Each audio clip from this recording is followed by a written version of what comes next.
Teman-teman ngoprek, jumpa lagi dengan Hobi Ngoprek 75. Di video kali ini saya akan memberikan sedikit tips tentang permasalahan ketika teman-teman yang terutama yang amatir seperti saya baru saja membuat kolam kecil ya di halaman, kolam koi, yang kemudian bermasalah air kolamnya selalu cepat kotor ya, sehingga memang kita selalu disibukkan dengan harus terus menguras atau membersihkan atau mengganti airnya, padahal airnya kan tidak sedikit dan sumber airnya juga mungkin ada yang dari air sumur, ada yang dari air pump dan lain-lain ya. Memang teman-teman ini juga pernah saya alami di awal-awal karena saya awam juga. Ini saya bikin kolam juga di halaman pinggir ya, seperti itu, nggak terlalu besar.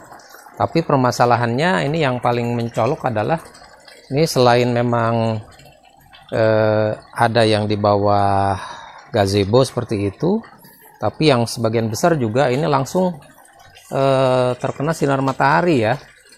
Nah, masalahnya juga ketika sore hari ini ya, mataharinya justru dari arah sana, teman-teman ya. Jadi sangat panas sekali dan tidak ada halangan, sehingga matahari siang sampai sore itu langsung menuju ke kolam. Nah, ini juga bermasalah ketika memang ekosistem dasar kolamnya ketika awal-awal kan belum terbentuk lumut-lumut seperti itu. Ya, kalau mungkin sudah terbentuk seperti ini sudah lama ya, sudah 2 tahun lebih. Mungkin nanti akan menyeimbangkan dengan sendirinya antara yang dimakan oleh ikan, kemudian perkembangan lumut, dan juga sirkulasi air. Tentunya ada sirkulasi, ada filter ya, filter air.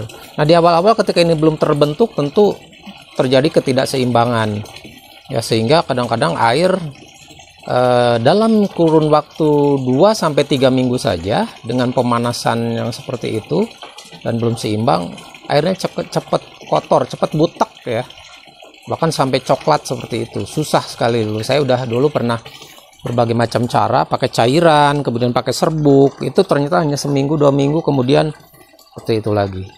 Nah, oleh karena itu kemudian saya buka-buka di juga googling. Nah, ada cara yang cukup efektif ya di awal-awal, yaitu dengan menambahkan lampu UV sterilize ya. Jadi lampu UV yang dicelupkan ke air ya, di filter terakhir ya, untuk membunuh kelebihan mungkin ada ganggang, ada lumut ya, supaya memang air yang masuk lagi ke kolam ini bersih. Nah, dan dalam waktu 2-3 hari itu air kolam otomatis bisa bersih seperti ini.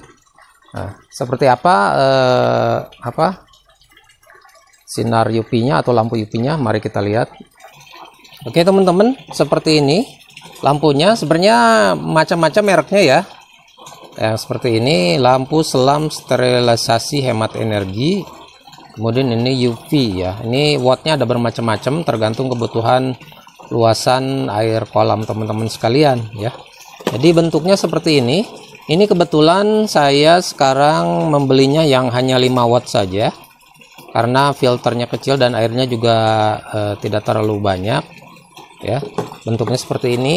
Nah, ini adalah lampu UV yang ketika awal-awal dulu ketika saya bermasalah dengan air selalu kotor. Ini nih, ini yang dulu saya beli yang 11 watt ya teman-teman. Ini sudah mungkin hampir 2 tahun ya, dan baru dicek kemarin ketika memang filternya saya sudah hampir 2 tahun tidak pernah ganti, tidak pernah bersihin filter. Kemudian airnya mulai sedikit ya, air mancurnya dari sini ternyata semakin sedikit teman-teman. Ketika saya buka filternya ternyata sudah lumpur semua di filternya, tapi air ini masih jernih ya teman-teman, tidak berpengaruh. Pas saya lihat juga ininya sudah mati ya. Nah, ini makanya ini saya ganti saja dengan yang 5 watt saja. Ini harganya di toko online sekitar 60.000 ya, 60 ribuan yang 5 watt. Mungkin yang 11 watt sekitar 90-100 ribuan. Murah sekali. Kalau dilihat di sini speknya, ini yang Ini mawatnya 10.000 jam. Kalau dibagi 24 jam ini berarti setahun atau hampir 14 bulan ya teman-teman, setahun 2 bulan ini bisa bertahan. Tapi ini kalau nggak salah ini hampir 2 tahun ini. Baru saya cek kemarin mati beberapa waktu hari kemarin ya. Dan ini tanpa, sementara saya tanpa lampu UV karena memang ekosistem di kolamnya juga sudah stabil ini. Mungkin tanpa UV pun sekarang sudah mulai normal ya. Tapi untuk pencegahan ya, alangkah baiknya saya pasang lagi karena memang terus terang saja ini teman-teman, rumah ini sudah lama kosong ya, 2,5 tahun hampir 3 tahun, dan kolam ini juga tetap seperti ini teman-teman ya. Saya mungkin datang seminggu sekali ngasih makan ikan ya, dan sama sekali tidak pernah membersihkan filter ya. Nah ini saya filternya ada terbagi 4. Ini yang versi amatiran saja teman-teman ya. Saya bikin sendiri saja. Ada filter 1 nih, air sumbernya dari sana. Ini yang kedua, ini yang ketiga, dan ini yang keempat. Yang keempat ini adalah pompa ya. Pompa langsung ke sini, dan disinilah disimpan lampu UV-nya di bawah ya, di bawah. Ini yang kolam pertama saya kasih spon saja yang banyak. Kemudian yang kedua ini ada karbon ya di bawahnya. Karbon juga spon juga. Kemudian ini saya pakai dan ada biobolnya ya teman-teman. Ini biobol. Kemudian saya kasih juga spon. Nah, yang terakhir pompa, dan saya kasih lampu UV ya di sini. Ini airnya sudah agak surut, jadi agak kecil ya di sininya teman-teman. Ini baru setelah hampir 2 tahun lebih ya, baru saya bersihin ini kemarin. Nah, udah seperti itu, dan ini sudah lumpur semua. Kalau air ini nggak mengecil kemarin hampir nggak ada. Mungkin saya belum membersihkan filter ini ya. Seperti itu ya teman-teman. Jadi cukup lumayan sangat membantu sekali ya, terutama di awal-awal kita membuat kolam koi sendiri ya, versi amatiran bukan versi profesional. Oke, saya akan pasang dulu ya teman-teman di bawah. Nah, lampu UV ini berbeda dengan lampu UV yang biasa. Kalau UV yang biasa itu biasanya yang untuk air minum, atau ini warnanya kan biru. Kalau ini warnanya kehijau-hijauan teman-teman ya. Jadi ini khusus untuk yang dicelup ya. Kalau yang biru itu biasanya nggak dicelup ya, tapi di atas. Tapi ini khusus dicelup, jadi warnanya berbeda. Kan kita lihat nanti ya. Saya pasang dulu. Saya ganti dulu yang ini, yang rusak. Baik, kita tes dulu ya teman-teman, sebelum dicelup ininya kita hidupkan.